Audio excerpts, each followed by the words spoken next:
All right, ready to go microscopic. Let's do it. Because today, we're diving deep into something I bet you have in your fridge right now. Milk. Such a simple thing, right? Exactly. But we're not talking about just any milk. We're talking about why that carton, the one, sometimes goes sour way faster than you'd expect. And get this, even after pasteurization. It really makes you wonder, doesn't it? It does, which is why you sent us some seriously interesting scientific articles on this. And you know I love digging into this stuff. So do I, which is good because we're going to break down all the science behind why milk spoils, and no jargon, I promise. That people need to know. They do. So milk, pasteurization, spoilage, it's a tale as old as time. Isn't it? But really, how does it happen even after we hit it with the pasteurization process?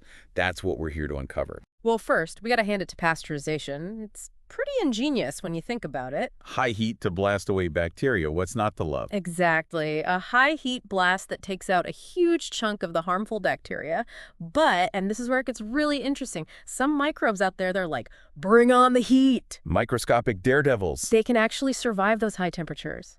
No way. Yes, way. They're called, get ready for it, psychrotolerant. Psychrotolerant. Say that 3 times fast. Right. It's a mouthful, but it basically means they love the cold. So they can handle the heat, but they prefer the cold. You got it. And they're often gram-negative bacteria, which, without going too deep, is just a way of describing their cell structure. Okay, so cell structure specifics aside, what's the takeaway here? These guys, these psychrotolerant bacteria, they're built for the cold, and they can thrive, get this, even in your fridge. So even after that pasteurization heat treatment, we've got these cold-loving bacteria just hanging out, waiting to throw a party in our milk. Pretty much. That's both amazing and kind of unsettling. What kind of bacteria are we even talking about here?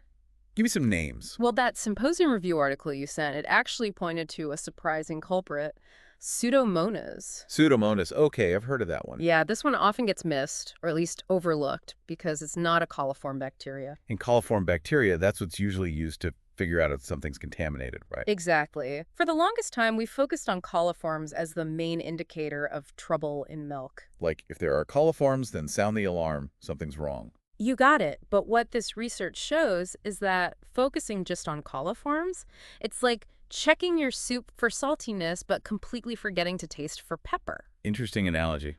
I like it. You might be missing a key ingredient. And in this case, that ingredient is Pseudomonas. Okay, so we're only looking at coliform levels, and we could be totally missing this other stuff, the Pseudomonas, which could be a problem. You're getting it. It's like we might be getting a false sense of security by only focusing on one type of bacteria. So we need to broaden our horizons when it comes to milk safety and all the things that might be going on in there. 100%. That's why newer detection methods, ones that can pick up on a much wider range of bacteria, those are key. Get the full picture. Exactly. We got to see everything that's happening in our milk. It's like we've been playing bacterial whack-a-mole, but only paying attention to half of the holes.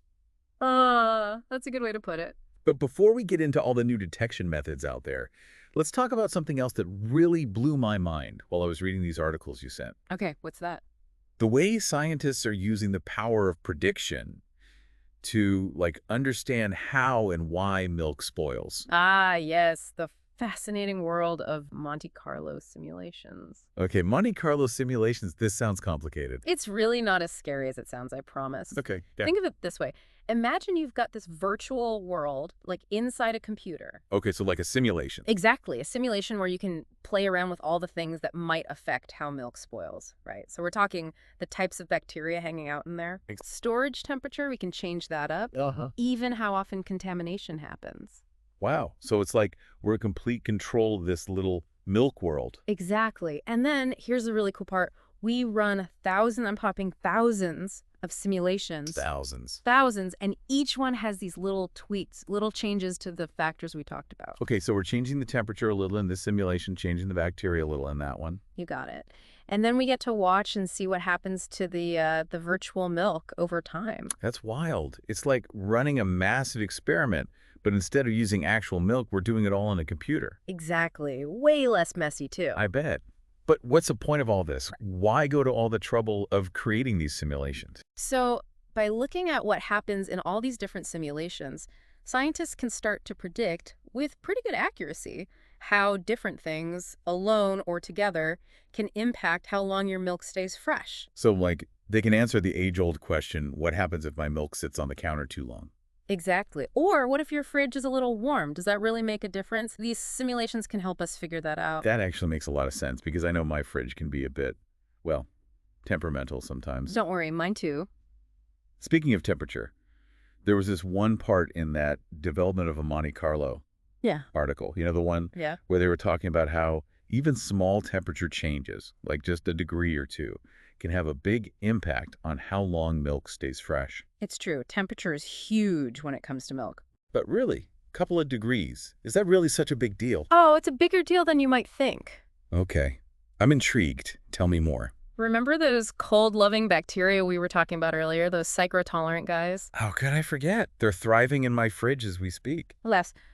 Well, they all have like an ideal temperature range, a sweet spot where they grow best. Uh-huh. So if my fridge is too warm, Even a tiny increase in temperature can be like party time for those bacteria, and that means faster spoilage. so my milk that I always put in the door of my fridge, which is probably a bit warmer than the back, that's putting it at risk. Yeah, probably a little. Good to know, for my milk's sake. And it shows just how important it is to make sure your milk stays cold, like the whole time, from when it's being processed to when it's sitting on the grocery store shelf, all the way to your fridge at home. It's like a milk relay race. Everybody's got to keep it cold. That's one way to put it. This whole conversation is making me think twice about those times I might have left a carton out on the counter just a little too long. We've all been there. Okay, so we've got these sneaky bacteria. We've got super smart computer simulations to try to predict what they're going to do. It's a battle. It really is. Anything else we should know in the fight against milk spoilage? Oh, yeah, definitely. Hit me with it. Remember when we were talking about coliforms being like the go-to sign of contamination? Yeah, like the big bad. Well, the Symposium Review article, it brought up a really important point. It turns out those coliforms, they actually only make up a small amount of the total gram-negative bacteria chilling in pasteurized milk. Wait, so they're not the only ones there. There's even more stuff going on. Way more. I can't believe it. It's like finding out there's a whole other floor to a house you thought you knew. That's a great way to think about it. So focusing only on coliforms, it's like we're only seeing a tiny part of the picture. Exactly. They're a clue, sure, but to really understand why milk spoils, we have to look beyond the coliforms, look at everything else that's going on. So we were saying before it's like bacterial whack-a-mole. Right. Now it's like there's a whole other set of moles popping up that we haven't even been looking at. And we need to know what those moles are doing, what their role is in all of this. So how do we do that? How do we get to know all these other bacteria better? Well, I don't want to bore you with a bunch of long, complicated names. Okay, good. But let's just say that the bacterial world is seriously diverse. I'm talking, we've got Enterobacteriaceae, Pseudomonas, and a whole bunch of others. Wow, a whole bacterial party going on in there. And they all have their own little quirks, their own ways of impacting your milk. So, like, what are those quirks? What are they doing in there? Okay, so we've got Enterobacteriaceae, we've got Pseudomonas, and who knows what else, all throwing a rave in our milk. It's a real mix and match of bacterial activity, and each one leaves its own mark, so to speak. Okay, so less party, more like they're impacting the milk in different ways. Exactly. So some of these bacteria, they're releasing enzymes, right? And those enzymes, they go to work breaking down the proteins in the milk. And that's what causes, like, the weird taste, like when milk starts to taste off. That's a big part of it, yep. Some bacteria can even make the milk taste bitter. No, thanks. I'll stick with my milk tasting like, well, milk. Right. And then there are others, they produce gas as they grow. Oh, so that's why sometimes you see those milk cartons all puffed up at the grocery store. Exactly. That's the gas, a byproduct of bacterial growth. Okay, I will never look at a bulging milk carton the same way again. Seriously, though, it's incredible how much is going on at a microscopic level in something we take for granted, like every single day. It really is. And we've only scratched the surface here. It's true, but for the sake of my sanity, I think I've learned enough about milk spoilage for one day. But this is why I love these deep dives. Me too. We take something so familiar, so everyday, and we really uncover a hidden world. That's what it's all about. We've got pasteurization working hard. We've got scientists building simulations to track these bacterial culprits. It's a whole thing. It's like a constant back and forth trying to stay one step ahead. And luckily for us, all this research, all this amazing work, it's giving us a much better understanding of not just milk spoilage, but also how we can keep our food fresh and safe. Absolutely. And it makes you think, if we can apply this level of scientific rigor to milk, imagine what we can do for other foods. Exactly. It's like opening up a whole new world of possibilities and maybe, just maybe, a future with way less food waste. Wouldn't that be great? It would be amazing. Yeah. Okay, so for anyone listening out there who's ready to run to their fridge and check their milk's expiration date, what are our final takeaways? What do we really need to remember from this deep dive into milk spoilage? Well, first of all, don't panic. Milk is still awesome. 100%. But knowledge is power, right? So now that you know how important temperature is, do your milk a favor, keep it nice and cold, all the way from the store to your fridge. And not in the door, if you can help it. Definitely not the door. And remember, milk spoilage, it's a natural process, it happens, but the more we learn about the how and the why, the better equipped we are to enjoy our milk and prevent it from going bad too soon. I love that. Knowledge is power when it comes to milk. Hmm. This has been fascinating. So much great information about the science going on behind the scenes in our refrigerators. I feel like I should be giving my milk carton a little salute every time I open the door. I think your milk would appreciate that.